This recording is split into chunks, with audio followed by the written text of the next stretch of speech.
Hi, how are you all? ఈరోజు ఇంకో రెసిపీతో మీ ముందుకు వచ్చేసాను. ఈరోజు కొత్తిమీర టమాటా పచ్చడి ఎలా చేయాలో చూద్దాం.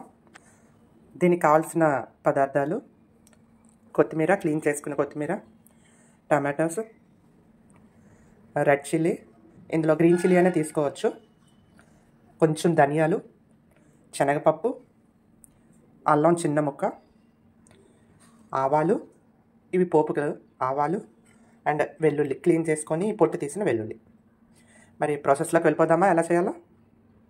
స్టవ్ వెలిగించుకొని అందులో కొంచెం ఆయిల్ వేసుకుందాం ఫస్ట్. ఓకే, ఫ్రై చేసుకుందాం కొత్తిమీర.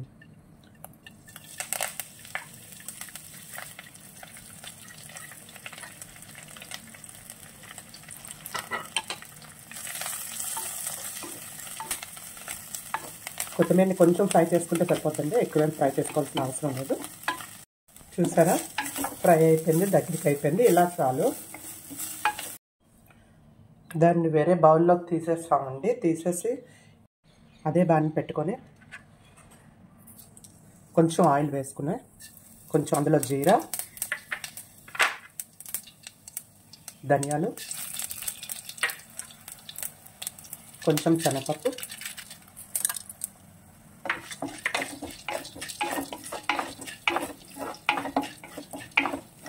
ఇందాక ఇంగ్రీడియంట్స్లో జీరా పెట్టడం మర్చిపోయాను, ఇందులో జీరా వేసాను చూసుకోండి. ఇవి కొంచెం వేగిన తర్వాత ఎండుమిర్చి,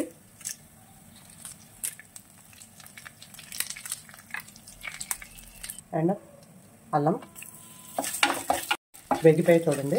చాలామంది పోపుని తీసేసి దాంట్లో తీసిన తర్వాత టమాటాస్ వేస్తారు, కానీ నేను ఈ పోపులోనే టమాటాస్ వేసేస్తాను. అలా అయినా పర్లేదు, లేదు పోపు తీసిన తర్వాత వేరేగా తర్వాత టమాటాస్ మగ్గిస్తాము అన్న ప్రాబ్లం లేదు. నేనైతే ఇందులోనే టమాటాస్ వేసేస్తున్నాను.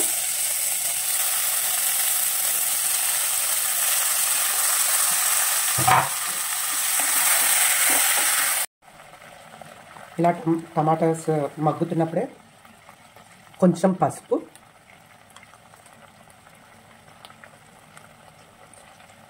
అండ్ చింతపండు కొంచెం వేసేసి ఒక్క 5 minutes మగ్గిద్దామంట. కొంచెం సాల్ట్ వేసేసుకోండి అప్పుడే.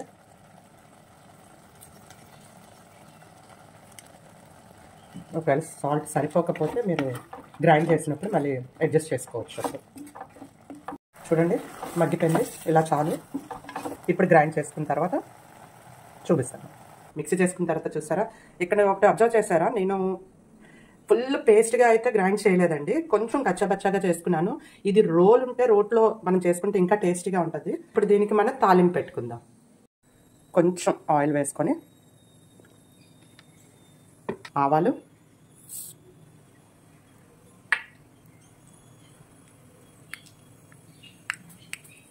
అండ్ మినపప్పు,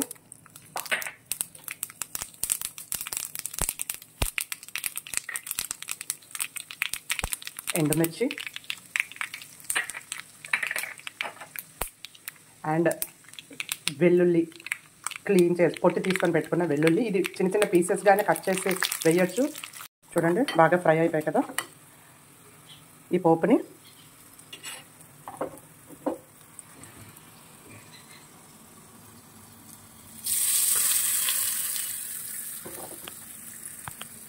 మనం ఆల్రెడీ గ్రైండ్ చేసుకుందాం, దాంట్లో వేసేసుకొని కొంచెం కలిపేసుకుంటే నీట్గా.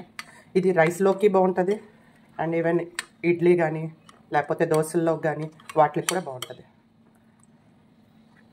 ట్రై చేయండి మీరు కూడా, అండ్ ఎలా వచ్చిందో నాకు కామెంట్ సెక్షన్లో రాయండి. మీకు నా రెసిపీస్ నచ్చినట్లయితే like, share and subscribe my channel.